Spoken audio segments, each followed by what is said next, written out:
Everyone has excellent hair. I see. That's awesome. So below me, Brian Moorhead with Singer Equipment. Brian and I have been brothers for a long time, close friends, and I've always enjoyed him. He knows probably more about restaurant equipment than most people on the planet. Has access to a lot, and is very trustworthy. In addition to excellent hair. John Brown, other corner. You got to do this opposite. There we go. John Brown, also with Singer Equipment. John and I have known each other for quite some time and have designed a lot of kitchens together. John is, I tell everyone that asks me that John is by far the best restaurant equipment designer that I've ever worked with. And is highly skilled and is very inquisitive. I always thought you were one of the most curious people I have met, which I don't know if I've ever told you that or not. In working with a lot of different restaurant equipment people, they usually just kind of ask me, "What do you want?" and then they just do what I say. You're kind of the only one I know that'll go, "Hey, what if we do this?" and really challenge things, which I've always enjoyed. So everyone who ever asks me, I tell them that they should be working with you. My friend on this side, Andrew Hunter, Chef Andrew Hunter, he is Los Angeles based. We're all in different time zones, by the way, as well. So although Andrew and John are both West Coasters, John being in Bend, Oregon, Andrew is in his underground lair bunker where he performs amazing culinary stuff. Andrew is list of I wouldn't even know where to start to like say what you do. What I always tell people about you, Andrew, is that of every single culinary person I've ever met, you're kind of the only one I actually like, and I don't mean like personally. I mean like to work with, because you don't just come up with a, hey, this tastes good, you know. And in my world, you know, in my world, design world, it's awesome if you can design something that, you know, looks good, but it doesn't really matter if it doesn't work. And I always tell people about you in the same way, that if they want something that, you know, in addition to being delicious and awesome, actually makes sense for them, I think you're just the king of all that world. So thanks. Thank you. Thanks everybody for being here today. So what we're talking about today, this is our first I didn't hit the live feed button today, which I could, but we are starting this in order to provide some information, you know, that's good. We all get asked to be on a lot of webinars. It's really started because I get asked to be on a lot of webinars, and I know all of you probably do. I find them very boring for the most part. I think that a lot of the information is presented in ways that you can't really use. So the thought was, hey, if I get some of my friends together, I happen to be blessed with knowing a lot of smart people, and the idea of getting some friends together to talk about things that actually would help people. You know, obviously right now we've got a lot of bullshit going on in the world, and we kind of specifically decided not to address that individually, you know, like, hey, we're not going to have the future of COVID, you know, discussion, but you just said it. Yeah, I mean, I know, F that, right? So it's going to come up like all the time, you know, so you can't really avoid it. But specifically don't want to, somebody asked me this weekend, hey, would you be in the future of post-COVID world? And I'm like, no, you know, so not doing it. So you guys get me instead. How exciting. Perfect. Lucky us. All right, so we're talking about equipment today, which is equipment technology, and to before anyone nods off and thinks it's boring, we're actually talking about how to utilize equipment, because we've all put in high technology pieces and worked with customers on them, folks that we work with, and tried to help them enact stuff. And we thought it would be helpful to talk to industry people that are interested in how to do that, as well as, you know, kind of manufacturers and where that falls off. We had a good, Brian, John, and I had a talk last week about it, kind of got some stuff going. One of the things that we talked about right away was how difficult, you know, getting new equipment into the marketplace is, and how people don't really understand it. John, you said something about how people didn't know what a combi oven was for 15 years. That's absolutely true. I mean, yeah, now it's almost a staple. Would you say so, Brian? I mean, it's yeah, but it's taken, it's taken all of 15 years for it to be a staple. Something that is so diverse and can allow you to do so much on a menu. It was just, people. I think what's happened. One of the things is that with the C word being that people are more open to change, but it's been changing for the last couple of years. You're starting. John is designing hundreds of restaurants a year. Every one of them, for the most part, John, has a combi oven of some kind going into it.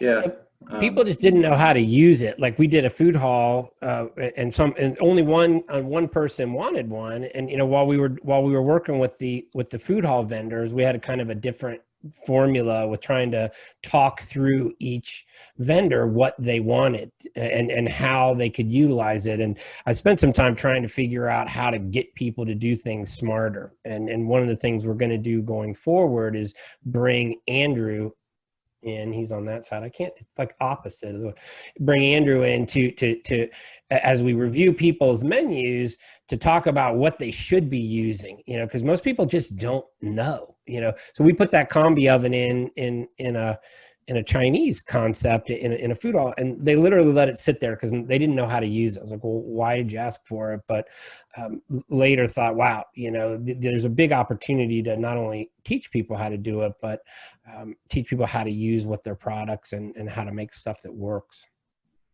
Training, I think, is the most important part on a combi oven, and now it's you can program, it's almost an infinite amount of recipes on there. That I think the combi oven specifically, where the challenge is that exactly what you said. People are afraid of it. You look at it, it looks complicated. It looks like, wow, it's not like a convection oven. I turn the knob, I hit the button, I close the door, and it goes off in 10, 15, 20 minutes, whatever the case may be.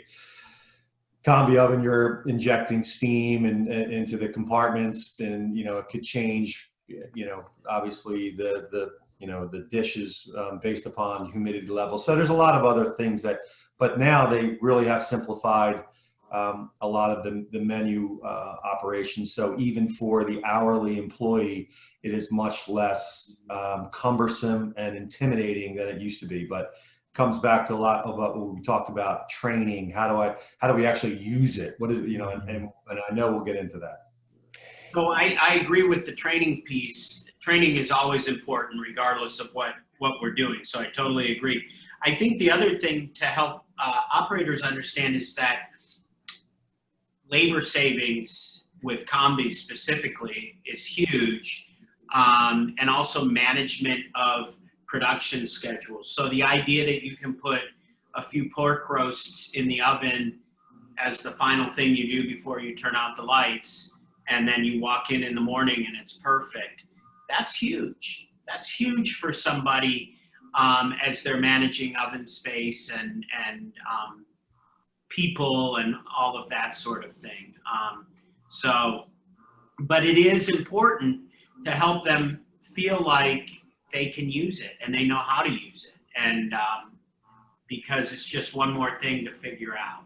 So I think, I don't know if it's the manufacturer or companies like yours, Brian and John, but you really gotta keep it simple, stupid, in order for it to work. Mm-hmm. That's one of the questions I was going to bring up, Brian, was, the next on my list here is manufacturer's role. And Andrew just touched on that. And, every once in a while you'll run into a rep, with a particular manufacturer in an area that takes the time and maybe has some of that skill level that Andrew was just talking about, like how to use it beyond, the sales floor speech of what the what the buttons on it do.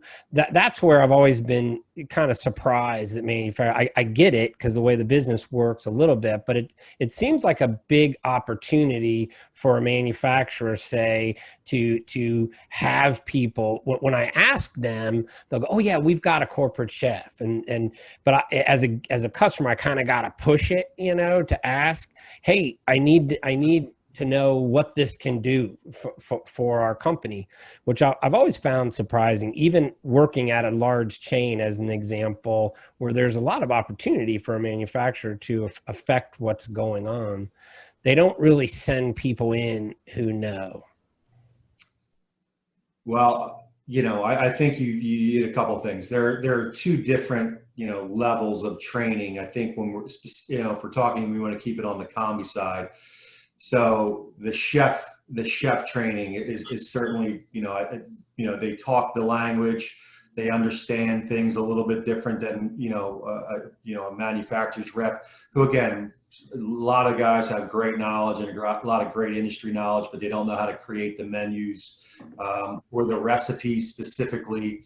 And that's where really the need of having, an actual chef. When we did some testing a few years back out at Southern California Gas, the guy who came out was, we were lucky. He was a chef, plus he was also a rep. So he had some unique skills, and I think we had a very productive day working through the equipment that we had. So it really depends on the person that you're having going out there, but that person has to be, I find it to be more, a more chef-driven piece specifically, and that can give operators a much, I think, a sense of comfort and confidence using the piece. So.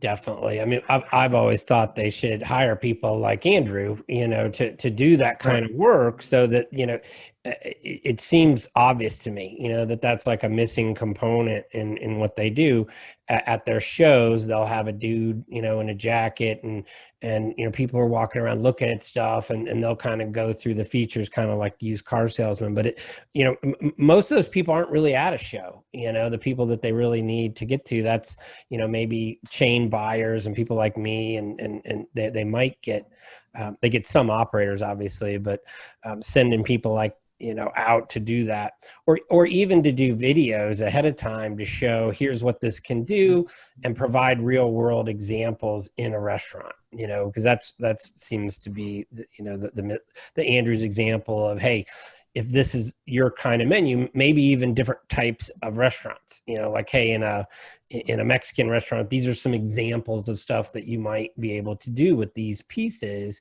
and have them kind of go through it, and they could do that, but it seems kind of silly that they don't. Most of the time that I go in, and this might break your guys' heart as equipment people, but most of the time that I go into a kitchen and I see a combi and I start playing around with it, and I know enough about combis to be dangerous, and so I start looking at their list of recipes, etc., and I realize that they're all stock. There's nothing, it's not that there's never anything, but there's like 2 or 3 recipes that are unique to that brand, and everything else is stock.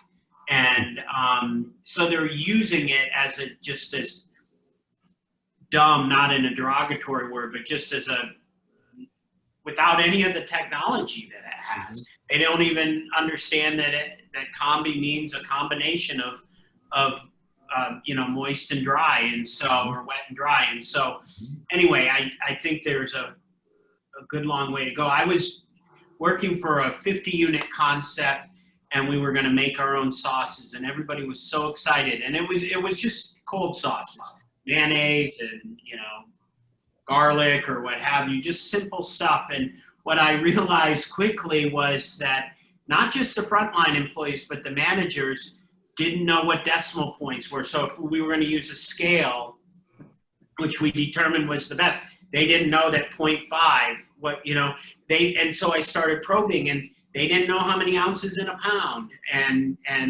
that sort of thing. And it's not that you don't have a good intelligence out there. It's just that it's not necessarily what their intelligence is.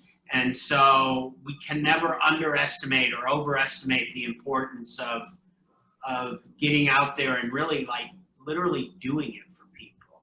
And then also the other thing is then making printed posters that go next to the combi that says number 1 is for the carnitas, number 2 is for the chicken, you know, and just make it as simple as possible, and don't get caught up in the sexy bells and whistles, because at the end of the day on Tuesday morning they don't matter, right?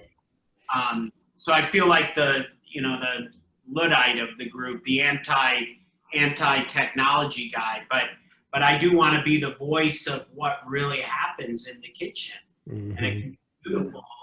Yeah, we were saying last week that 80 to 90% of the kitchens that we do have a 6-burner range, a griddle, and a fryer, and you can run any menu out of that, and we see it because all of the kitchens that we design have that setup. So given all the technology out there, at the end of the day, a lot of what we're designing is just what I mentioned. So so a lot of these products like turbo chefs or vention ovens, combis, sometimes they're more for the specialized operators, or that they actually know a little bit more and they're able to implement that technology in the right manner. So. Yeah.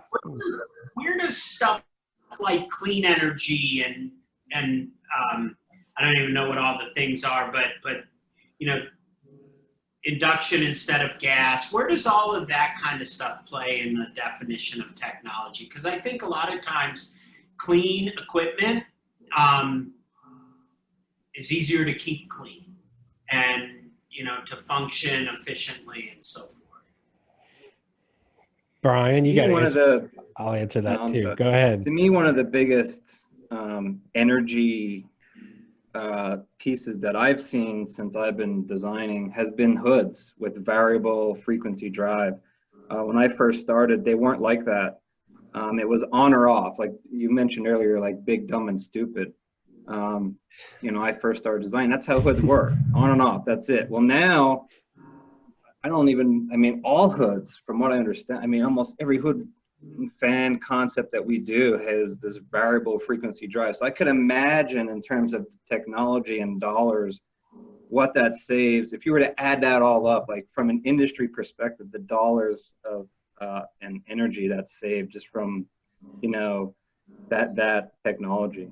So that's my thoughts on that. Just one item, and that's exhaust. So. And the fact is that nobody interacts with it, and it does it itself. And the other thing that's huge is that it's not on when it doesn't need to be on. Yeah. From an energy standpoint, but also just from a human environment standpoint. Talking to you guys with a hood in the background is exhausting. Both literally and figuratively exhausting. Yeah.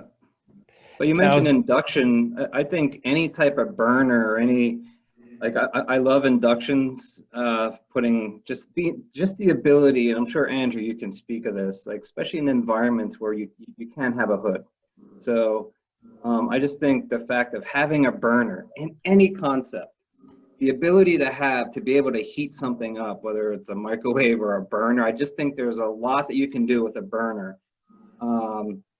Just to have that flexibility. So, the title of this is like to save your butt. Well, mainly we're trying to tie this into cash, but, sometimes you need to be saved out of a jam. And I think having the ability to put something on a burner is to me, when I was cooking back in the day, like it was just great to have that. Andrew, I don't know if you can kind of speak on that.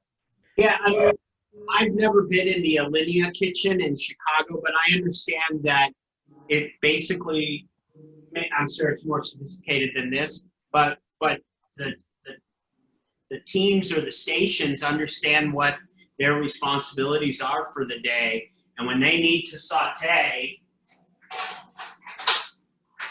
Yeah. See. Yeah, they get this up, and they're sauteing or cooking pasta or doing whatever they need to do in a moment's time. And oh, by the way, they're doing it within their own cockpit, right? They're not having to go across the kitchen to do it. And I know that's a super high-end environment in terms of the cooks, their skill level, and the expectations, et cetera. But I do like that. And I made a decision in my lab here not to install ventilation, et cetera. Part of it was just space, but part of it was flexibility. So now when people come, I can put a fryer on the tabletop. Does it perform and respond, et cetera, exactly like a professional floor top model? No, but it certainly serves our, the purpose. And I think that some of that is exciting to think about for new restaurants. Let me ask you this. I think about restaurants in this day and age needing to vary their menus probably more than normal, create new news, et cetera, maybe even changing the concept altogether, but being in the same shell. So how does equipment play a role in that or facilitate that kind of change? I mean, I think it has a huge impact on that. Certainly, your equipment needs to be flexible, and that's why I think obviously talking about the combi is a crucial thing where you can change and you can do the thing about technology. There only has to be one smart guy in the room, and that's the guy programming the combi oven, and that guy could be sitting in wherever, in Bend, Oregon, or in Haddonfield, New Jersey, or in the Hollywood Hills, or in or even in Alabama. Even here. Probably not, but no, I'm saying like you can program, you can change your menus, or you can change your recipes, Andrew, and then download it right from where you are, your desktop, right to the computer remote, right to the combi remotely, and change it in the blink of a keystroke. So there is I think a lot of flexibility that's built into specifically combis today that we're talking about. Obviously there's other technology out there for obviously I think the lines are shrinking now. One of the big costs in restaurant construction is ventilation.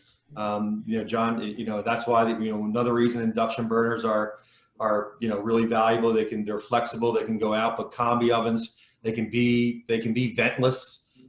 There's other technology we'll talk about, I'm sure, in coming weeks. The Vector oven from Alto-Shaam, which is a kind of almost like a game changer for in some of these people in certain areas of the industry where people can cook up to 4 or 5 different menu types inside of one oven, ventless. So at all different temperatures. So it has a lot. I think technology is integrated into more and more today, and it can. And we're keep it simple, but we can keep it simple as long as we have one smart guy who's writing the recipes and can download them in. Yeah, and I think when you talk about flexibility of menu, you need to have a flexible space and think about that with your equipment. The days of building curbs on equipment and all this customization, you just don't see it that much. And I think that kind of narrows you in, whereas more of the, I'll say, plug and play or buyout type stuff really allows you with a lower cost of entry, and then it also gives you the ability to plug and play more. It just opens up the door to be able to change something. Oh, this isn't working 6 months later. You can swap that under-counter refrigerator for, I don't know, a shelving unit because you need the shelves for to-go packaging, whatever. It's just, it's that kind of thinking of always tailoring to your customer, the needs and wants of the ever-changing food marketplace out there, and adapting. So, yeah. I mean, everybody's menus are a lot smaller too, right? So, and what I've heard lately is that it's just such a blessing, really. I mean, if there was a few good things that came out of current situation is the ability to downsize menus really without the fear that there used to be, because guests are understand. So pretty much, especially in chain world, they're all, drastically cutting their menus down and getting back to what they do best, so doing less better and being able to execute less. And then of course along with that goes the smaller kitchens and the ability to do off premise along with it. Andrew, you said something earlier which I thought was a little funny, because you said you were kind of old school with being the naysayer on technology, but I've actually seen you implement very brand new technologies a couple of times with some of our clients in very particular ways that was very geared toward exactly what they were doing. We were one time working with a chain that's kind of an Italian chain that was serving a lasagna that they couldn't keep hot. And so you came up with a method in which to take it through an Ovention oven really quickly. And it really was a game changer for them.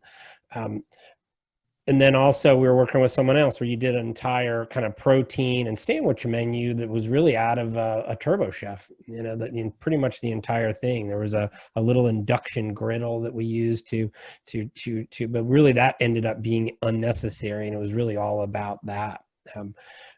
Designing the piece around that. And that's a tiny piece. So, as we're thinking about, and I do think that even though the current situation has made food halls somewhat challenging, that multi environment, multi-tenant environment is still what people are going to want, with the ability to have different food in an interesting place. So designing those in tiny spaces, because the economic model of a food hall is so hard. And we're going to have a whole call on that on another time to really talk about food halls and what they need to do. But part of that is what John was just saying about, shrinking that kitchen down and having it really versatile. So if you put in a few high-tech pieces that can do tons of stuff, then you and very quickly, because that's the other thing, that while old school technology, everyone is comfortable with it, speed of service now is critical, right? The ability to get something out the door faster, as we all know, everyone's who doesn't have a drive-through, if they have the ability to put one on, they're doing it as fast as they possibly can. And in many cases is kind of saving, the casual dining industry. I've been telling people to put up drive-throughs in their parking lot, whatever they got to do, to make that more permanent. But flexibility with kitchen and small equipment that can do that, to me, seems like a must do. Yeah, I'm a man of contradictions for sure, and that sandwich concept, or the putting a sandwich menu into the buffet concept, which unfortunately buffet concepts might be a thing of the past, but the biggest challenge, and they use technology really well. I remember the biggest challenge was, remember that I Love Lucy skit where they couldn't keep up with the chocolate coming off the conveyor belt? That was kind of the biggest challenge, less about training people to use the actual equipment and more setting up the workspace, or the cockpit as I like to call it, so that they could keep up with that single oven. That single oven put out more hot sandwiches than the people running it could, could. Yep. So designing that process to go along with the piece, is so critical, obviously, right? You got to have a process that's completely worked out. So you're feeding that piece, because you can't you could, you see some people just put in a bunch of something because they don't have a process figured out to feed it through. One of the approaches that Andrew always takes is, I've always appreciated, is kind of really thinking about the entire process. So product comes through the back door, how does it process its way through the restaurant, and the entire process of out to the guest, and right now with speed, and I don't think that's any different, to say right now, it's no different. The convenience and speed aspect has been there as a driving force for quite some time. It's now, the people who are slower to it are realizing how important it is. But the ability to get something quickly out the door. I'm going to go back to the food hall conversation because I think that there's a lot of applicableness to new technologies there. They have to change to be able to do stuff a whole lot faster in a small place. They can't social distance, of course, and they've got to get more food out the door. But that goes for everybody. Getting stuff out faster, properly packaged, is critical, to success right now. Mhm. So as we look to the different kinds of stuff that's out there, a lot of it's about speed. We talk about that Ovention oven for a minute. We've been using that for quite some time, but it's funny how, we put it into a pizza place that had to have a deck oven to make their pizza, although the Ovention oven actually makes pizza exactly the same as, and a good argument could be made that it's better, but they didn't want to look at, the I think change. it's like people are afraid of that. There's no way an Ovention oven can cook my pizza. I've been cooking in a deck oven for 20 years. It can't happen, but it does. And it can. It's like the same thing with the, cooking chicken in a woodstone oven, like when we were testing. I mean, there's things it can do. So yeah, I think it's people opening up their minds to different, maybe what wasn't how they used to do things in the past, and how they're, and what is available to them now, and getting them to cross that great divide to, being more efficient in a smaller space. Because obviously, that they do it a double deck or a single deck, or they can be big pieces, and there's a lot that goes into them. And if you can do it in a fraction of the space, it makes actually sense to look at. So I think it's almost an operator by operator thing. Some guys are really into the technology and will embrace it and we have customers like that, and we have customers who are old school and they want to do it the way they've been doing it since, their father taught them how to do it. So it's a mixed bag. But I think now the old school thinking, you gotta, I think, especially now, you have to think about it, how you're doing all of your things, all of you're buying, how many times are you receiving orders in the course of a given week, to executing the menu, and the individual recipes. So I think everything is on the table now. I don't think there's anything can be off the table for any concept who's really doing a real evaluation of themselves and their business. But speed of service, all of the things that matter to in the to-go market, which is going to occupy, obviously, at least for the next 6, 9, 10 a year, a much greater portion of the business than it has in the past. Just simply because we're not allowed to sit in a restaurant outside of people, currently, without having outdoor dining. So it's forcing us to change. It's regardless. I wonder, I know that some of my clients and other, groups out there who I don't necessarily work with are often afraid of what the technology, their guests' perception of technology. Oh my gosh, does that little silver box that cooks my sandwich really fast, is it a microwave? I don't know why microwaves have such a bad rap, but they do. That's maybe a whole different conversation, is microwaves. But so and maybe COVID is the thing that'll get people over the hump of accepting technology to get them in and out faster. And, I don't know, but I do know that some of the pushback from operators is, what will our guests think if they see it? Yeah, because we have customers who absolutely don't want their guests to see anything coming out of a microwave. They don't want to, if there's any kind of visualization in the space of what you're seeing in the cooking, where in the cockpit, they don't want to see a microwave. So it's just a mentality. I don't think it's a right or wrong mentality, but it certainly exists and is out there. I agree that microwaves. Guest perception, perception is reality. Yeah, me personally, like, guest perception is the worst thing that I hate it. I despise it. Is the eggs that are kind of put on bread. They're pre-cooked and they're put on bread and thrown in a turbo chef. Like I can't stand it. I just think it's a lousy. I think there's opportunity there to bring a better egg sandwich to the customer in a speedily way and still keeping that integrity of the sandwich. I mean, I don't know.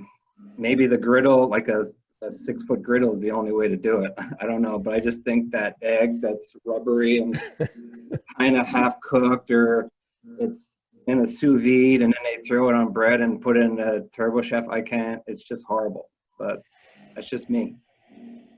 I think a lot of us agree. And I think that convenience trumps quality in that equation, right? Yeah. We've learned to live with it because we can get it through the drive-through or grab it with our cup of coffee, and the egg sandwich is done as quickly as it takes to pull a tall coffee or what have you. Mm-hmm.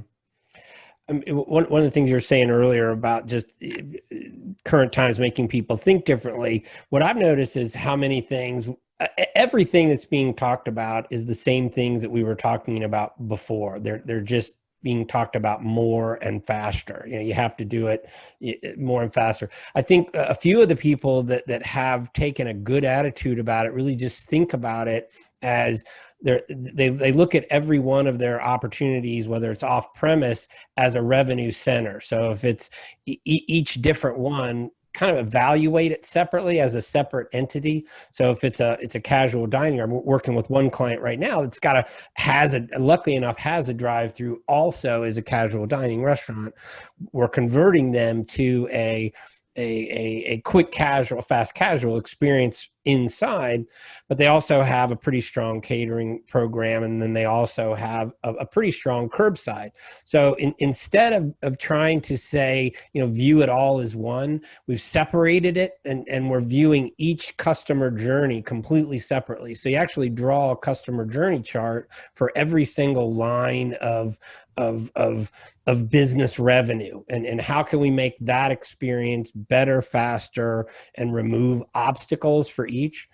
And when we did that, it was kind of interesting how many things that very quickly came up, that were kind of brushed under the rug before, and now have the opportunity to apply technology to it. If it's a speed of service issue at a drive-through, as an example, that so many casual dining, as well as I'm quite sure, and Andrew, you can tell me if you agree with this, but I think we're going to start to see much finer restaurants do fast casual experiences where they're actually delivering through a drive-through, almost something, or not almost, but definitely something that you would get at a really fine dining or a polished casual restaurant. It's going to come out of a window. That they might replace the window with a door, and the packaging is probably going to be better, and all that. But in order to execute that kind of level of shit fast, it's got to go through a different process. The other thing that I know is a little off subject, but when we talk about this new sort of this momentum shift to doing takeout and outdoor dining, is packaging.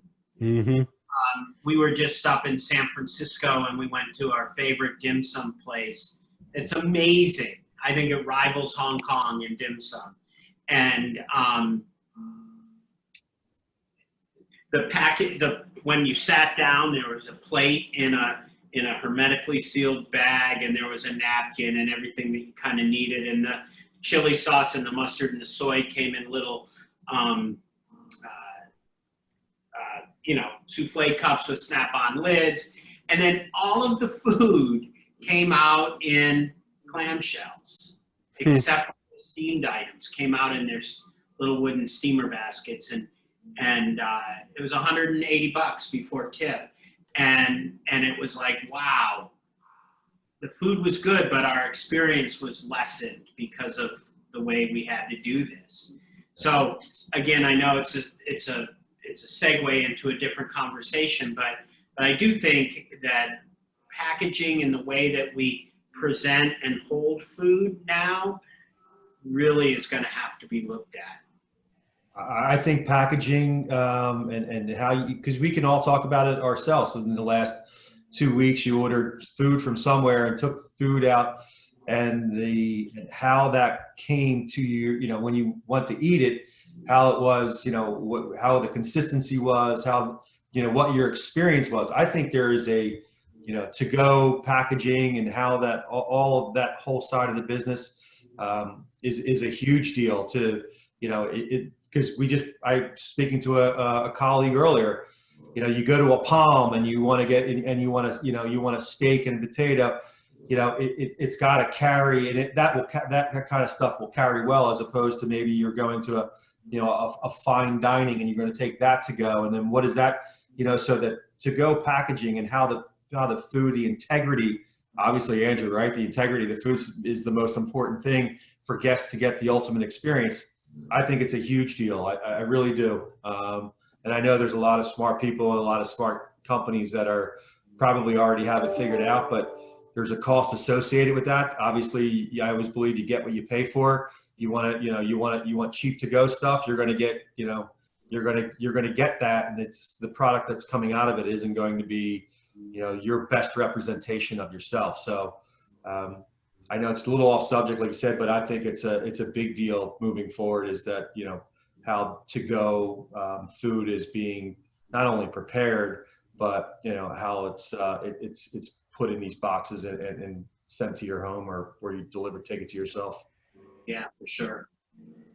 Definitely, and presentation too is another thing. Andrew, you told me a story about, I guess it was a while ago, when you had done something with the Puck organization where you had broken down the packaging so it could be put together partially later. I'm trying to remember what it was. Maybe it was just a burger or something, but. Well, we sent out a meatloaf on one of those terrible days when a guest comes in practically in tears. She came back in, and she was practically in tears. And to make a long story short, she had ordered a meatloaf for her son who was coming home from college, and it was his favorite dish. And so we just packaged it up. This was 8 or 10 years ago, but we just packaged it up like we would have put it on a plate. Yeah. And, her description was, when she got it home and he opened it, it looked like it had taken a shower. It was just awful, right? And so it really made us think about how do we package so that when it gets home, it's delicious, and maybe it requires something from the guest or the consumer to do. Maybe they assemble it, maybe they microwave it, God forbid, or something that so that you don't put, because when you put hot food, I don't care what the material is, when you put hot food, the condensation, it becomes a sauna. Yeah. Yep. Yeah. Maybe like adapting more of the Papa Murphy's. Yeah. Partial. Absolutely. Mm-hmm. Absolutely. Partial prep. Well, they've said that's been huge with people doing take-home dinners and all that through restaurants. I think there's a mixture there, but it's also goes to the discussion of do less better, right? Because you can do all those things if you're not trying to do 100 things, right? So you can have specialty packaging that's set up and ready to go. You can afford to do it if you're not trying to do too much, So having a less amount of items on your menu that you can address, better, packaging wise, speed wise, getting it out the door faster. Everyone is doing that now because it's always been obvious. We always tell people that just do less better, and they're like, "Well, I can't have a no vote." Is what you hear, which is kind of silly. You're going to get a no vote no matter what. But once you work on getting the yes vote instead, concentrate on doing whatever it is you do a whole lot better. And then you're going to get more of those guests. Mm-hmm. Yeah. Almost everybody you can think of. I always like to use the example for that is whenever somebody comes to town, where do you take them? You say, oh, we got to go to this place or that place. Most of the time, if you think about the list that you're probably going through in your head, probably 3 or 4 of those out of 10 are going to be places that have been doing the same thing for, that do a very limited menu really well. They specialize in whatever it is. And in some cases, hey, they make it until it's gone, which even ups the want to have it even more, Every place that has a line does that, right? Absolutely. So, well, I don't know that I think this has been a good conversation today. Got to try to keep these, an hour so people don't nod off and, want to kill us and come back for more. So I think this is a good place to stop. I think a couple of the things, we talked about how to implement technologies. And one thing I would say in closing is that, I think manufacturers have a huge opportunity to provide a route to showing people how to use their technologies in ways that they haven't. Right now, obviously manufacturers are really struggling for new orders. Well, how are they going to get out there is by showing people how to use their new technologies in ways that can save operators money. So, I mean, if I owned a plant right now, it would be all about trying to inform folks about whatever I had on how to use it in effective ways. And I'd be reaching out to people who could help them do that, to figure out how to make that happen. Operators can reach out to their dealers and their manufacturers that they know and have them, put pressure on them to come look at your establishments and evaluate what you're doing.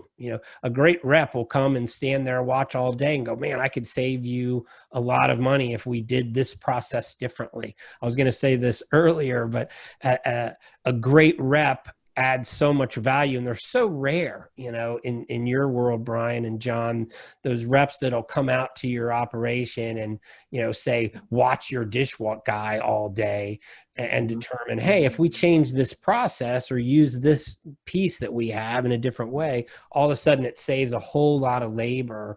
And that just, is so helpful to operators having labor savings. And that's what everybody's going for right now. And what we need to try to help people do is I think it's a big portion of what we're talking about here is labor savings. Because every we talk about what's going to happen in 2021. It's about labor. What's the labor model? What's that look like? So it kind of wraps it and kind of seals it up. Technology will certainly help on the labor model. Along with the execution of the menu and the recipes specifically. So I think it's technology and labor are all kind of going to be a big part of what we're going to be talking about moving forward. Awesome. Anything else, guys? Are we done today? Awesome. I got a black T-shirt on, look like Andrew, like that cool V-neck. What do you got on today? Andrew's a super hipster. He always looks cool. I got on, Andrew, this is somebody that I saw on your friend's show, actually. Homeboys Industries, aren't there in LA? They're doing great. Homeboy Industries does great things in LA. Beyond it. I saw this on your friend's, Andrew's friend Roy does a TV show called Breaking Bread. And they did a show that was about homeboys. I was really moved by what they did. They hire a lot of ex-gang members basically and teach them how to run a business. And it was really impressive. And I was like, if there's something I can do, I can order some stuff by mail and a T-shirt. I can't go there in person, but wow, what they were doing is amazing.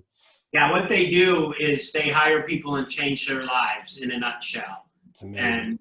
And their families' lives. So yeah, Homeboy is an amazing organization for sure. That's great. Awesome. All right, well, thanks, guys. We'll talk to you real soon. Appreciate your time today. All right. Thank you, guys. All right, man. Take care. See you, Andrew. See you, John. See you, Brian. Later, boys.